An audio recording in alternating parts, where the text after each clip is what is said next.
ما تركزش يا بطل، دي أضغاث أحلام. كلمات كانت سبب في إنهاء حياة إنسان. فاكرين الحلقة اللي حكينا فيها عن البطل شوجر راي روبنسون؟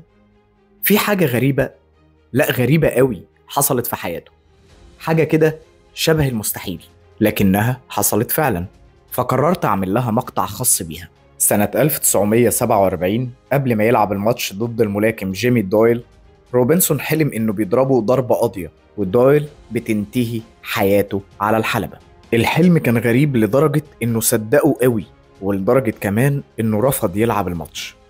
لكن المروجين ولجنة الملاكمة اللي ليهم مصلحة كبيرة طبعا في إن الماتش يتلعب أقنعوه إنه مجرد كابوس وعدى، فركز في الماتش بتاعك وكله هيبقى تمام.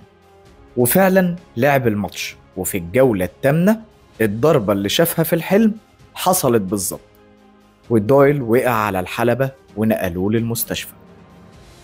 روبنسون كان بيبكي بعد الماتش، وكأنه حاسس إن دويل مش هيقوم من غيبوبته، وده من قبل ما يعلنوا خبر وفاته. وكأنه كان مصدق فعلا إن الكابوس اتحول لحقيقة. بعد الحادثة الغريبة دي روبنسون عرف إن دويل كان بيلعب علشان يشتري بيت لأمه ويأمن معيشتها، فقرر يتبرع بأرباح 4 ماتشات كاملة بعد الماتش ده علشان يحقق لها حلم ابنها.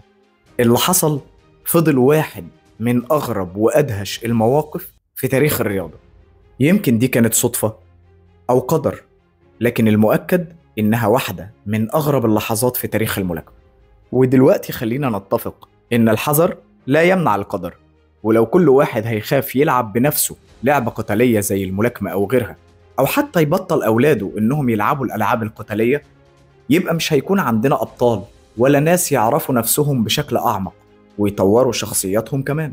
وده لأن الرياضات القتالية مش بس تمارين بدنية أو فنية، ولكن بتلعب كمان بتأثير كبير قوي على شخصية الفرد. وكان يبقى أولى الأب عنده ابنه الوحيد إنه ما يلعبوش لعبة زي الملاكمة ويخاف عليه. الأب ده هو والدي رحمة الله عليه.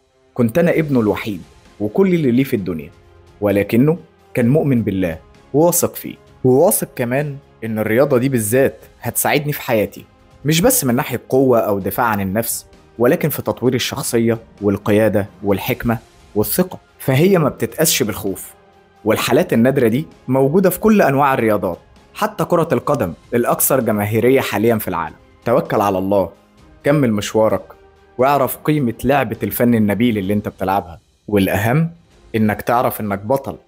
لا، ده مش أي بطل، معلش، ده انت بطل قصتك.